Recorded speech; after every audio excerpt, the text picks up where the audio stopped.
বন্ধুরা, মঙ্গলবার দিনে ঝড় বৃষ্টি হওয়ার কথা ছিল, কিন্তু সোমবার থেকেই চালু হয়ে গিয়েছে সন্ধ্যা থেকে।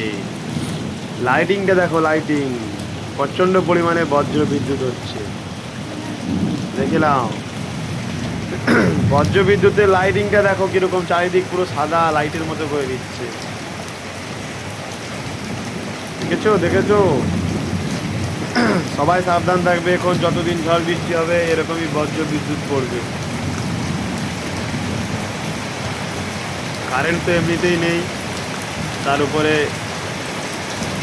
ঘরের বাইরে বেরোনো সম্ভব নয় এইরকম বজ্র বিদ্যুৎ যেখানে সেখানে পড়ছে। চারিদিক সাদা, অন্ধকারে পুরো একদম ঘর বাড়ি গাছপালা সব পরিষ্কার দেখা যাচ্ছে, এমনই লাইটিং হচ্ছে।